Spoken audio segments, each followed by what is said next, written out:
Autofocus is the greatest power in the universe. It can also fuck up your shots. So here are some quick tips and setting adjustments to change your experience from to.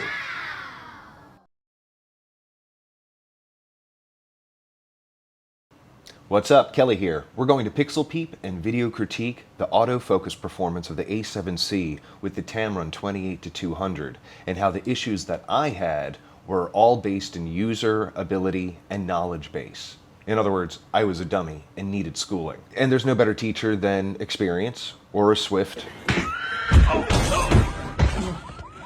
The regular autofocus button, which is deployed by pressing the shutter button in halfway, does a very good job when what you want to be in focus is in the center of your frame. But if your subject moves and you try to redeploy the autofocus, it oftentimes gets lost.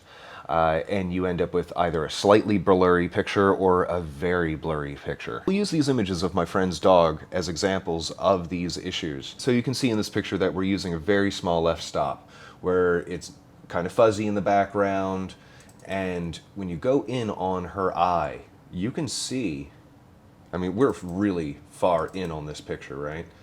You can see this tree and the garage in the reflections in her eye.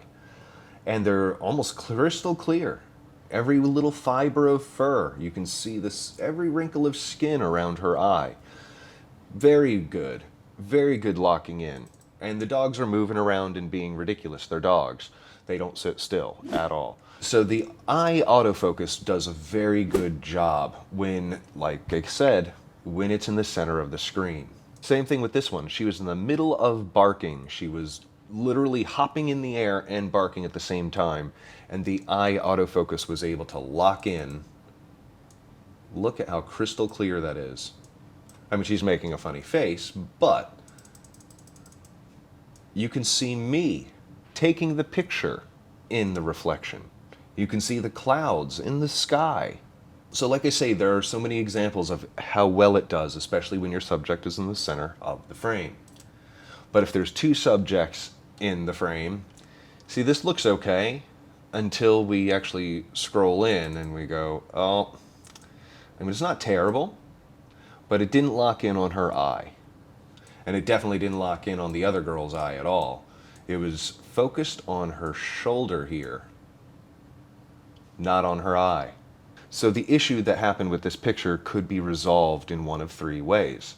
I could have used the rolling focus and locked in on one dog, then recomposed the shot. Or I could have turned the subject shift sensitivity up or down, depending on if I wanted it to solidly focus on one or the other, but it was probably set at like a 3 and got confused. Or we could have changed the transition speed, so that way it changed from one dog to the other quicker, instead of it being slow, which could have been one of the problems. It could have been in the middle of shifting focus from one dog to the other when I took the picture, as opposed to it jumping to the other focus and me taking the picture. Any one of those three, or a combination of those three solutions, needs to be deployed. And these fixes need to be part of your arsenal to deploy out in the field, and remember to do the stuff and not be lazy about changing your settings and going into the menu, knowing your menu, and doing these simple changes so that way you can get a better shot and you don't end up with this blurry-eyed thing of a moment that, you know, can't be recaptured. So here's another example of that. Here's a picture of multiple people in these two shots, right? There's 2 in this one and 3 in this one. So when you scroll in, it's not doing a bad job on his eye. It's okay. Same thing with her eyes. It's actually pretty clear. But when you introduce this third guy, over on the right, he's actually the closest thing to the camera besides the car. So now the camera's trying to decide which person or which thing that's closest or furthest away is the most important. Like I say, it's doing pretty well, but if you scroll in a little further, it kind of falls apart a bit, where you see that it's not quite locked in on his eye. But when he's by himself on the car, boom, even through his hair, it was able to lock in on his eye, no problem. And this one, where his hair's just slightly away from his eye, you can really see it locked in on that shot. You can see the reflections of his own hand in his eye. And that's why the first autofocus fix that we're going to talk about is the rolling focus, also known more commonly as back button focus, or BBF. If you look up those terms and whatever camera you use, you should be able to find out what button is the autofocus rolling focus button that's on the back of your camera. So once you do discover this, you'll probably never use the autofocus that's in the shutter button ever again. The regular autofocus, which is in the shutter button, moves your focus from one point to another, then stops, then to another point and stops. Whereas the rolling focus keeps the focus engaged and keeps it moving. Even when it's being held still, it's still kind of engaged and moving, so that way it doesn't stop and start and stop and start. You want to be the one to explain when the captain says engage and we just sit here? Engage. You take your subject and you put it in the center of your frame. You press the rolling autofocus button, which is on the back, and it will lock in on your subject. Now you can move that subject anywhere around in the frame and it will stay locked in on them, even though they're off to the side of the frame. And now you can do better composition with your shots. So here's a good example of rolling focus.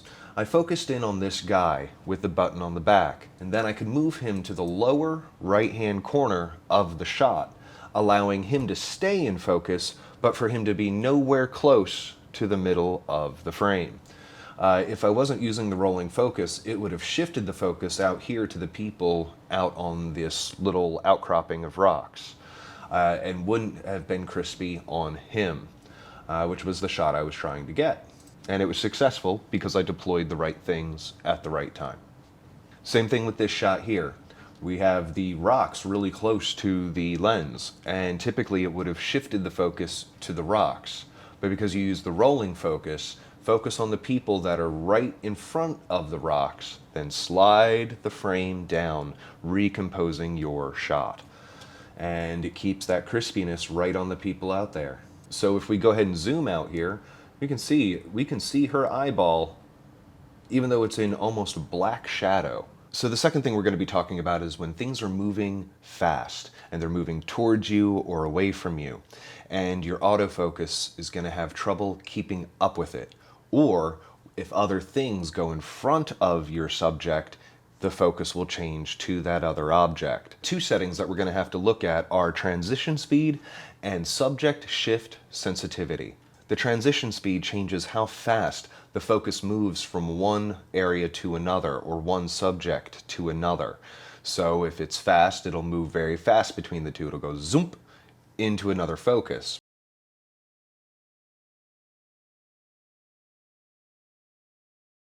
But if you have it on slow, it's going to slide real slow over.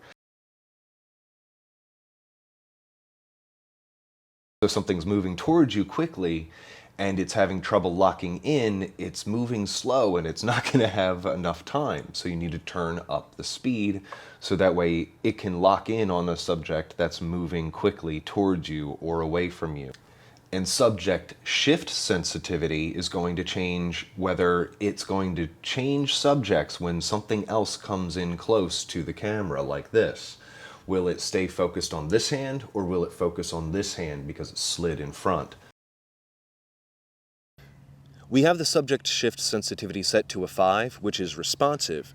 So if anything actually comes into the lens area, it immediately jumps to that other topic. When you have the shift sensitivity set to a 1, anything can pass in front of the lens and it will stay right locked on you the entire time, and you don't really have to worry about it. The third culprit that has robbed me of more shots than any other issue is not taking the time to switch over to manual focus. I know this video is about autofocus, but one of the biggest issues with autofocus is autofocus, and not being willing to switch over to manual and practicing shooting in manual focus so that way when the situation calls for it, you can do it. And while many shots would be better if you used manual focus, this is an example of It has to be manual focus to get the shot at all. So when I was taking these shots, I was in what was called a gator, which I guess you could call like an off-road golf cart kind of thing. And I was not prepared for switching over to manual and back and things like that. I didn't have it fresh and ready to go, which was my bad. Which means that I never got one shot of this bird, even though I took about 10 shots of it. But I was bouncing around and didn't have manual focus. I kept trying to use the autofocus and trying to get it to lock in on this bird, and it never happened. The closest one was here. It's still terribly blurry. None of these are usable, sadly. All because I didn't use manual focus. Which if I had set the focus out there on the bird, then continued, I could do minor adjustments to get the bird crispier and crispier the more I played with it.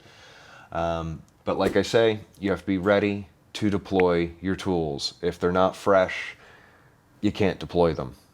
Not fast enough anyway. I even leave the menu on this page, so that way when I leave the menu, it always comes back to this page when I turn it back on. So that way the first thing I can do is switch it from auto to manual, manual to auto within one button. Boom, boom, you're done. I hope these tips and tricks help you take better pictures and better video and have a better time while doing it and become more familiar with your camera and the really cool stuff that it can do.